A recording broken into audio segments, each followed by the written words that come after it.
Dear students, আজিৰ ভিডিঅ'টো অষ্টম শ্ৰেণীৰ ছাত্ৰ ছাত্ৰীসকলৰ কাৰণে এটি স্পেচিয়েল ভিডিঅ' কিয়নো আজিৰ ভিডিঅ'ত আমি আলোচনা কৰিম 16 তাৰিখৰ পৰা যিটো ছেকেণ্ড ইউনিট টেষ্ট পৰীক্ষা আৰম্ভ হ'ব অসম জাতীয় বিদ্যালয়ৰ আণ্ডাৰত থকা ক্লাছ 8ৰ ছাত্ৰ ছাত্ৰীসকলৰ বাবে। তাত ইংৰাজী বিষয়ৰ কোনবোৰ প্ৰশ্ন আহিব পাৰে সেই প্ৰশ্নকেইটা বাছনি কৰি দিম। তোমালোকে যদি মই বাছি দিয়া প্ৰশ্নকেইটাও ভালকৈ পঢ়া তথাপিও তোমালোকৰ বহুত ভাল মাৰ্কছ আহিব। গতিকে সকলোৱে এই স্পেচিয়েল ভিডিঅ'টো ভালকৈ চাবা আৰু পৰীক্ষাত ভাল ফলাফল কৰা তাকে কামনা কৰিছোঁ। এতিয়া আমি ভিডিঅ'টো ষ্টাৰ্ট কৰিম। যিসকলে চেনেলটো ছাবস্ক্ৰাইব কৰা নাই তোমালোকে চেনেলটো ছাবস্ক্ৰাইব কৰি দিয়া।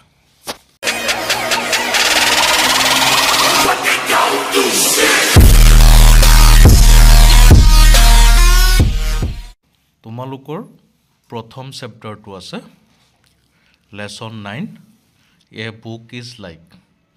এই কবিতাটি তোমালোকক পঢ়োৱা হৈছে বা চেনেলত ভিডিঅ' দিয়া আছে, কুৱেশ্যন এনচাৰকেইটাও লিখি দিয়া আছে। আজি আমি এনচাৰ আলোচনা নকৰোঁ, কেৱল প্ৰশ্নকেইটাহে বাছি দিম। তোমালোকে চোৱা, এই কবিতাটিৰ পৰা তোমালোকৰ আহিবলগীয়া সম্ভাৱ্য প্ৰশ্নবোৰ হৈছে, প্ৰশ্নবিলাক চোৱা কোনবিলাক আহিব। পাঠভিত্তিক প্ৰশ্নবিলাক চোৱা কম্প্ৰিহেনশ্যনত। Answer the following questions in complete sentences. ইয়াৰ পৰা তোমালোকে 1 নম্বৰীয়া প্ৰশ্নবিলাকৰ পৰা তোমালোকে শিকিবা। প্ৰথমটো হৈছে কবিৰ নামটো শিকিবা ভালকৈ। ইয়াত প্ৰশ্নটো দিয়া হোৱা নাই, কিন্তু তোমালোকে কবিগৰাকীৰ নামটো ভালকৈ শিকিবা। এইটো এটা মষ্ট ইম্পৰ্টেণ্ট কুৱেশ্যন। তাৰপিছত তোমালোকে শিকিবা ইয়াৰ পৰা এ, বি আৰু ডি। এই চাৰিটাৰ পৰা কমচে কম 2টা কুৱেশ্যন তোমালোকৰ থাকিব। এ, বি, চি, ডি এই 4টা কুৱেশ্যনৰ পৰা কমচে কম 2টা কুৱেশ্যন তোমালোকৰ থাকিব। গতিকে 1 নম্বৰীয়া এই 4টা প্ৰশ্ন তোমালোকে শিকি পেলাবা। তাৰপিছত 2 নম্বৰত যিবিলাক প্ৰশ্ন আছে, give brief answers to the following questions. ইয়াৰ পৰা বি নম্বৰ কুৱেশ্যনটো তোমালোকে মাষ্ট বি শিকিবাই। বি নম্বৰ কুৱেশ্যনটো ইম্পৰ্টেণ্ট। যিসকলে পাৰা এ নম্বৰটো শিকি দিবা, অসুবিধা নাই, কিন্তু বি নম্বৰ কুৱেশ্যনটো শিকিবই লাগিব। এইটো তোমালোকৰ পৰীক্ষাত আহিবই ধৰি লোৱা। 3 নম্বৰত ৰাইমছকেইটা শিকি দিবা। ৰাইমছ আৰু কি বাছনি কৰি দিম, ইয়াত যিকেইটা আছে এইকেইটাই শিকি দিবা। এই চেপ্টাৰৰ পৰা এইখিনি কুৱেশ্যন তোমালোকে শিকিবা। এতিয়া আমি পিছৰ চেপ্টাৰটিলৈ যাওঁ ব'লা। পিছৰ চেপ্টাৰটি হৈছে লেচন 10 মাই ৰামায়ণা ডেছ। এই চেপ্টাৰৰ সম্ভাৱ্য কুৱেশ্যনবিলাক মই বাছনি কৰি দি আছোঁ। তাৰ আগতে কথা এটি কওঁ, যদি ইয়াৰ এনচাৰবিলাক তোমালোকৰ তাত কৰা নাই তেতিয়াহ'লে আমাৰ চেনেলত গৈ ভিডিঅ' চাব পাৰা। আটাইবোৰ প্ৰশ্নৰে উত্তৰ লিখি দিয়া আছে, তাৰ পৰা লিখি লৈ শিকিব পাৰিবা। কম সময় যদিও, যদি নাই তোমালোকৰ তাত অতি সোনকালে কালেক্ট কৰা, বা ভিডিঅ'ৰ শেষৰ ফালে মই লিংক দি দিম, তাৰ পৰাও তোমালোকে চাই ল'ব পাৰিবা। এতিয়া ইয়াৰ পৰা আহিবলগীয়া প্ৰশ্নকেইটা আমি আলোচনা কৰোঁ ব'লা। ইয়াৰ পৰা তোমালোকে চাবা কম্প্ৰিহেনশ্যনত যিবিলাক 1 নম্বৰত দিছে অতি চমু প্ৰশ্ন, answer the following questions in complete sentences. ইয়াৰ পৰা তোমালোকে চাবা এ নম্বৰ কুৱেশ্যনটো, বি নম্বৰ কুৱেশ্যনটো, তাৰপিছত ডি নম্বৰ কুৱেশ্যনটো তোমালোকে ভালকৈ চাবা। এ, বি আৰু ডি এই 3টা কুৱেশ্যন অতি ভালকৈ চাবা। আৰু 2 নম্বৰত চমু প্ৰশ্নবিলাক যে দিয়া হৈছে, এই প্ৰশ্নবিলাকৰ ভিতৰত তোমালোকে চাবা A number question, B number question আৰু ডি নম্বৰ কুৱেশ্যন।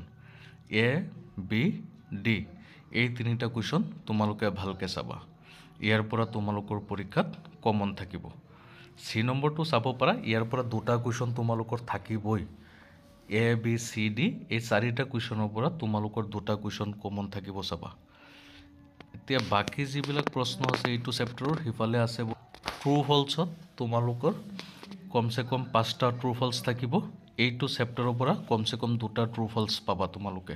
ট্ৰু আৰু ফলছ লিখিবলৈ যে দিব ইয়াৰ পৰা কমসে কম দুটা ট্ৰু আৰু ফলছ পাবা গতিকে তোমালোকে ইয়াত যিখিনি ট্ৰু ফলছ দিয়া আছে সেইখিনি চাবা অতি ধুনীয়াকৈ চাবা যাতে কোনো ধৰণৰ সমস্যাৰ সৃষ্টি নহয় পৰীক্ষা যাতে ভুল নহয় এইখিনিতে আৰু এটি কথা কৈ থওঁ যেহেতু সময় কম এটা ভিডিঅ'ত গ্ৰামাৰ সহ মানে ভিডিঅ'টো দিলে বেছি দীঘলীয়া হৈ যাব আৰু সময়ও কম সেইকাৰণে মই বনাব পৰা নাই দেওবাৰে গ্ৰামাৰৰ কাৰণে এটি স্পেচিয়েল ভিডিঅ' দিয়া হ'ব তোমালোকে দেওবাৰে ৰাতিপুৱাতেই পাই যাবা সেই ভিডিঅ'টো ভালকৈ চাবা তেতিয়াহ'লে গোটেইখিনি তোমালোকৰ কমন থাকি যাব প্ৰায় গোটেইখিনি তোমালোকে পাবাই এতিয়া আমি পিছৰ চেপ্টাৰটিলৈ যাওঁ বলা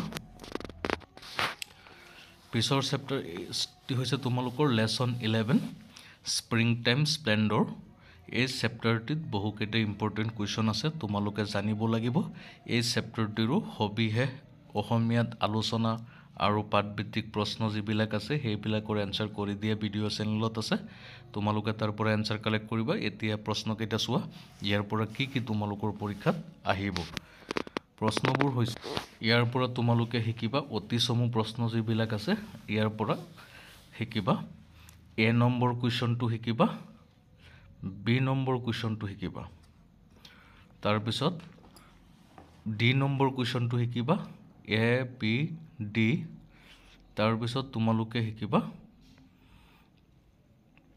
ই নম্বৰ কুৱেশ্যন আৰু তোমালোকে শিকিবা G number question A B D E আৰু জি এইকেইটা অতি চমু প্ৰশ্নৰ উত্তৰ তোমালোকে শিকিবা আৰু ইয়াৰ পৰা লং কুৱেশ্যন তোমালোকৰ 2 আৰু 3 যে দিয়া আছে এই দুটা কুৱেশ্যনৰ পৰা এটা লং কুৱেশ্যন তোমালোকৰ পৰীক্ষাত কমন থাকিবই গতিকে এই দুটা কুৱেশ্যন অতি ভালকৈ লিখি লৈ শিকিবা যাতে স্পেলিং মিষ্টেক নহয় আৰু ট্ৰু ফলছৰ ক্ষেত্ৰত এই ট্ৰু ফলছখিনি চাবা সেই আগৰ চেপ্টাৰটো মাই ৰামায়ণা ডেজ আৰু এই স্প্ৰিং টাইম স্প্লেণ্ডৰ এই দুটা চেপ্টাৰৰ পৰা তোমালোকৰ ট্ৰু ফলছ থাকিব আশা কৰিব পাৰা 99% শিওৰ আছে এই দুটাৰ পৰা থাকিব গতিকে সকলোৱে এই দুটাত থকা এইবিলাক চাবা এতিয়া আমি পিছৰ চেপ্টাৰটিলৈ যাম বলা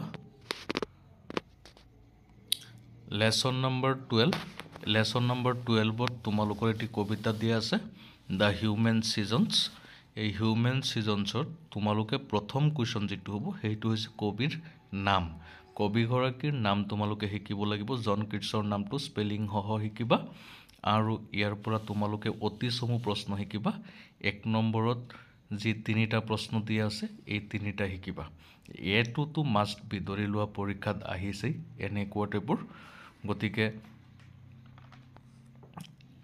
এই তিনিটা প্ৰশ্ন শিকি দিবা আৰু 2 নম্বৰৰ পৰা তোমালোকে যেটো প্ৰশ্ন শিকিবা এই 2 নম্বৰৰ প্ৰশ্নটো হৈছে এ নম্বৰৰ কুৱেশ্যনটো এটো তোমালোকে শিকিবা ইয়াৰ পৰা তোমালোকৰ কমন থাকিব আৰু বি টো পাৰিলে শিকিবা আহিবও পাৰে সম্ভাৱনা আছে কিন্তু এটো মাষ্ট বি শিকিবাই 3 নম্বৰত আকৌ ৰাইমছ দিয়া আছে এই ৰাইমছ কেইটা শিকিবা তোমালোকৰ ৰাইমত 2 মাৰ্ক থাকিব 4টা ৰাইমছ আহিব দুটা কবিতাৰ পৰা গতিকে তোমালোকে ৰাইমছ শিকিব লাগিব এই হিউমেন সিজনছ নামৰ কবিতাটিৰ পৰা তোমালোকে এইখিনি প্ৰশ্ন শিকিবা তাৰ পিছত আমি আগুৱাই যাম পিছৰ চেপ্টাৰটিলৈ আৰু সেইটোৰ পৰা সম্ভাৱ্য প্ৰশ্নবোৰ এনেকুৱা ধৰণৰ হ'ব চোৱা lesson number 13 the man with the Midas touch এই চেপ্টাৰটিত তোমালোকৰ অসমীয়া আলোচনা সহ পাঠভিত্তিক কুৱেশ্যন এনসাৰখিনি কৰি দিয়া হৈছে এইখিনি তোমালোকে চাব লাগিব এতিয়া কথা হৈছে এই চেপ্টাৰটিৰ পৰা কোনবোৰ প্ৰশ্ন ইম্পৰ্টেণ্ট তোমালোকৰ সেকেন্ড ইউনিট টেষ্ট পৰীক্ষাৰ কাৰণে চাও বলা এইটো কম্প্ৰিহেনশনৰ পৰা তোমালোকে শিকিবা এ নম্বৰ বি নম্বৰ তাৰ পিছত সি নম্বৰ এ বি সি তাৰ পিছত তোমালোকে শিকিবা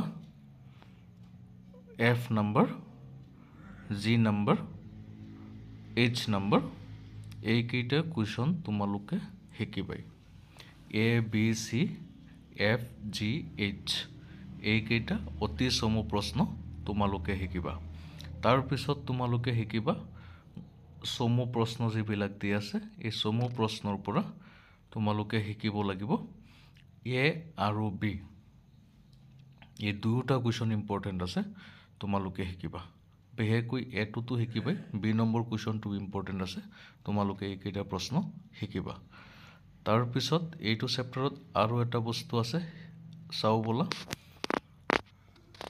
4 নম্বৰত থকা ট্ৰু ফলছ খিনি চাবা 3 নম্বৰৰ খিনি নালাগে 4 নম্বৰত যে ট্ৰু ফলছ আছে এইখিনি চাবা ইয়াৰ পৰা এটা ট্ৰু ফলছটো আহিব কমপক্ষে এটা ট্ৰু ফলছ তোমালোকে পাৰিব লাগিব ইয়াৰ পৰা এই ট্ৰু ফলছ এটা চাবা তাৰ পিছৰ চেপ্টাৰটিলৈ যাও বলা এতিয়া লেসন নাম্বাৰ 14 এটি কবিতা লেজাৰ কবিতাটিৰ প্ৰথম প্ৰশ্নটো হ'ব তোমালোকে কবিজনৰ নাম শিকিবা তিনিওটা কবিতাৰ কবিজনৰ নাম শিকাটো তোমালোকৰ কাৰণে অত্যন্ত জৰুৰী তোমালোকে শিকিবাই তাৰ পিছত কম্প্ৰিহেনচনৰ পৰা তোমালোকৰ আহিব পাৰে এই প্ৰশ্নবোৰ চোৱা প্ৰথম প্ৰশ্নটো তোমালোকে ইয়াৰ পৰা শিকিবা বি আৰু সি অতিচমু প্ৰশ্নৰ 1 নম্বৰৰ বি আৰু সি এই দুটা কুৱেশ্যন শিকিবা আৰু 2 নম্বৰৰ পৰা তোমালোকে শিকিবা এ আৰু সি 2 নম্বৰৰ পৰা তোমালোকে এ আৰু সি এই দুটা প্ৰশ্ন শিকিবা আৰু 3 নম্বৰৰ ৰাইম শিকিবা তিনিওটা কবিতাৰ ৰাইম তোমালোকে শিকিবা 3 নম্বৰ থাকিব 6টা ৰাইম আহিব ধুনীয়াকৈ শিকিবা এইখিনি তোমালোকৰ পাঠভিত্তিক প্ৰশ্ন তোমালোকৰ কবিতা আৰু প্ৰজৰ পৰা পোয়েট্ৰি আৰু প্ৰজৰ পৰা এইখিনি প্ৰশ্ন থাকিব আৰু গ্ৰামাৰৰ কাৰণে ইতিমধ্যে কৈয়ে দিছো তোমালোকক আনিটি ভিডিঅ লৈ আহিম দেওবাৰে ৰাতিপুৱা 8টা মানত পাই যাবা গতিকে সকলোৱে ভিডিঅটো চাই এইকেইটা কুৱেশ্যন যেনেকৈ হোক সোমবাৰৰ আগত কমপ্লিট কৰা তেতিয়া হলে সোমবাৰে তোমালোকৰ পৰীক্ষা ভাল হ'বই আৰু উপৰিঞ্চিভাৱে যিসকলে শিকা আটাইখিনি শিকিবা তাত কোনো সমস্যা নাই কিন্তু কমপক্ষে ইমানখিনি প্ৰশ্ন তোমালোকে শিকিব লাগিব আজিৰ ভিডিঅ ইমানখিনি পৰীক্ষাৰ কাৰণে শুভেচ্ছা থাকিল ধন্যবাদ